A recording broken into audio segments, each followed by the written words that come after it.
Adolf Hitler 20 April 1899 کو Austria کے ایک غریب گھرانے میں پیدا ہوا۔ اس کی تعلیم نہایت کم تھی۔ آسٹریا کے دارالحکومت وینا کے کالج آف فائن آرٹس میں محض اس لیے داخلہ نہ مل سکا کہ وہ ان کے مطلوبہ معیار پر نہیں اترتا تھا۔ 1913 میں ہٹلر جرمنی چلا آیا، جہاں پہلی جنگ عظیم میں جرمنی کی طرف سے ایک عام سپاہی کی حیثیت سے لڑا، اور فوج میں اس لیے ترقی حاصل نہ کر سکا کہ افسران کے نزدیک اس میں قائدانہ صلاحیتوں کی کمی تھی۔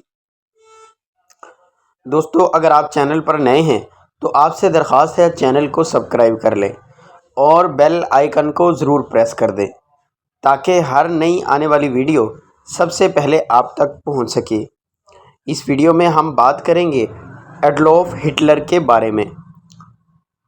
1919 میں ہٹلر جرمنی کی ورکرز پارٹی کا رکن بنا، جو 1920 میں national socialist Germany workers party یعنی نازی کہلائی۔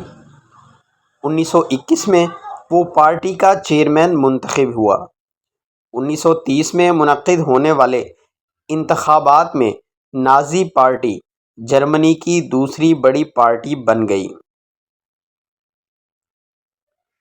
1933 کے انتخابات میں نازی پارٹی اکثریت حاصل نہ کر سکی، مگر سب سے بڑی پارٹی کی حیثیت سے صدر نے ہٹلر کو حکومت بنانے کی دعوت دی، اور ہٹلر ملک کے سب سے اعلیٰ عہدے چانسلر تک پہنچ گیا۔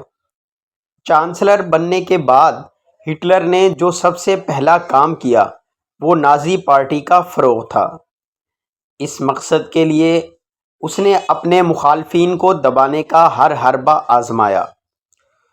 لاکھوں مرد، خواتین اور بچے قتل کیے۔ ہٹلر ایک قوم پرست اور نسل پرست نظریاتی تھا، اور اس میں امتیازی سلوک اور خاتمے کی پالیسی تھی، جس نے مختلف نسلی، سیاسی اور معاشرتی گروہوں کو متاثر کیا۔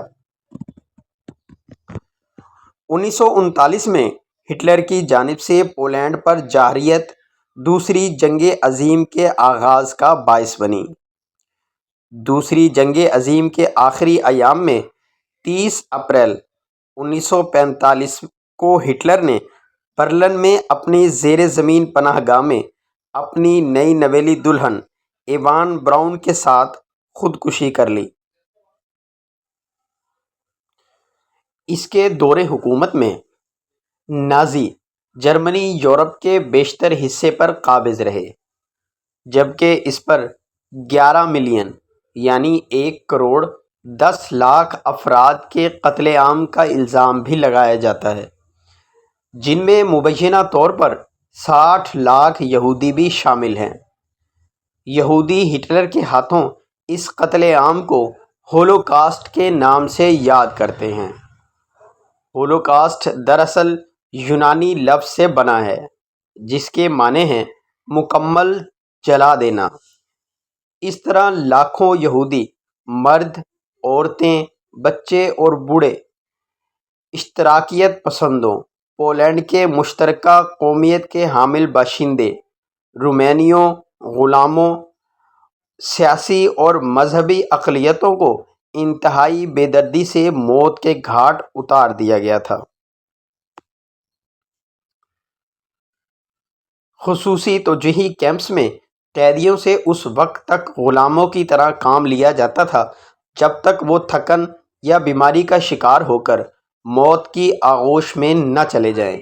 یہودیوں اور رومانیوں کو سینکڑوں میل دور بنائے گئے مقتل گاہوں پر جانوروں کی طرح ریل گاڑیوں میں ٹھونس کر کھیتوں میں منتقل کر دیا جاتا، جہاں زندہ بچ جانے کی صورت میں انہیں گیس چیمبر کے ذریعے موت کے گھاٹ اتار دیا جاتا۔